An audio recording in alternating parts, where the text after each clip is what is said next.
আওয়ামী লীগের প্রথম থেকে আমাদের শিক্ষা না হয়। আসসালামু আলাইকুম প্রিয় দর্শক, রূপান্তর সংবাদে আপনাদের জানাই স্বাগত। আপনারা নিশ্চয়ই জানেন, বিগত আওয়ামী লীগ সরকার পালিয়ে যাওয়ার পর বিএনপি একচ্ছত্রই ক্ষমতায় আছে। যদিও সরাসরি ক্ষমতায় নয়, তারপরেও কিন্তু তাদের ক্ষমতা কিন্তু বিস্তৃত।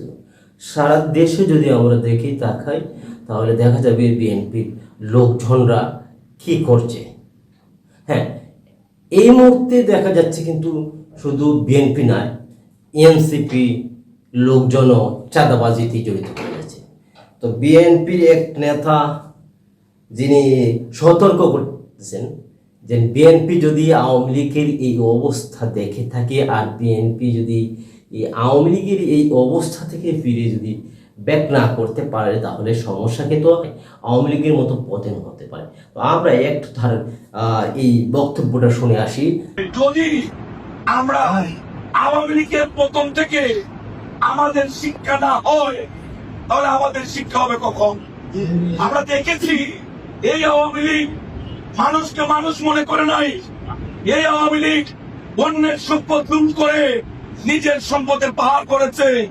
এই আওয়ামী লীগ রাষ্ট্রের সম্পদ চুরি করে বিদেশে পাহাড় করেছে। শেষ পরিণতি কিন্তু অত্যন্ত ভয়াবহ হয়েছে। নিজের বাড়িঘর রেখে, নিজের চুরি করা সম্পদ রেখে জান বাঁচিয়ে গিয়ে দেশ থেকে পালিয়েছে। আমরা এই সমস্ত ঘটনা থেকে শিক্ষা না নেই, তাহলে আমাদের পরিণতিও এমনটাই হবে, এটা ইতিহাস বলে। তাই সকলকে অনুরোধ করব, বিএনপি বাংলাদেশের সর্ববৃহত্তম দায়িত্বশীল জনপ্রিয় রাজনৈতিক দল। এই দলের কর্মী হিসাবে আমরা গর্ববোধ করি।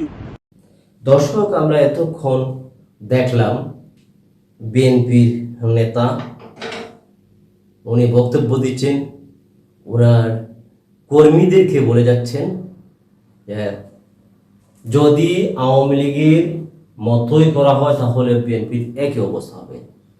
তো আসলে এটা কিন্তু বাস্তব। আওয়ামী লীগের সময় যেগুলো করা হচ্ছে, যদি বিএনপির সময় কি আগামীতে যদি করা হয়, তাহলে বিএনপির একই অবস্থা হবে। ইতিমধ্যে আপনারা দেখেছেন অবশ্যই যে এনসিপির 5 জন নেতা যারা বৈষম্য বিরোধী, যারা দেশগুলোর স্বপ্ন দেখেছিল, তারা আজকে কিন্তু কারাগারে। কেন কারাগারে? এবং কিন্তু সারা দেশে এটা কিন্তু শুধু যিনি ধরা পড়ছে, আটক হয়েছে, এর জন্য ওনার নামটা আসছে। বাস্তবে কিন্তু সারা দেশেই হচ্ছে, এটা অস্বীকার করার কিছু নেই। আওয়ামী লীগকে তাড়িয়ে বিএনপি, জামায়াত ধরেন, হ্যাঁ, এনসিপি, তারা করে যাচ্ছে। আসলে টাকার লোকটা তো টাকার লোকটা ছেড়ে দিতে পারে না। এই দিন যারা করতেছে এখন, তারা তো না পেয়েছে। যে ছেলেটা আজকে দেখলাম, এটা পত্রিকায় আসছে, যে ছেলেটা টিউশনি করতো, সে টিউশনি রাজনীতিতে আসে, এনসিপিতে এসে এখন সে কিন্তু টিউশনি ছেড়ে দিছে। তার মানে কি? তার মূল পেশাটাই ছেড়ে দিছে। তার মানে হচ্ছে রাজনীতি থেকে আয় হচ্ছে। এই আনটা বন্ধ করতে হবে। যদি আনটা বন্ধ করতে পারে না, তাহলে কিন্তু এই বাংলাদেশ কোনো অবস্থায় শান্তি আসবে না, কোনো অবস্থাতে উন্নতির শিখরে যেতে পারবে না। তো দর্শক, আপনারা যদি আমাদের এই ভিডিওটি ভালো লাগে, অবশ্যই সাবস্ক্রাইব করবেন আপনারা, আর আমাদের কমেন্ট করে যাবেন আমাদের এই বক্তব্য, এই ভিডিও কেমন হয়েছে এবং কি উন্নতি করতে হবে। তো সবাইকে শুভেচ্ছা, ভালো থাকবেন, সুস্থ থাকবেন। আসসালামু আলাইকুম।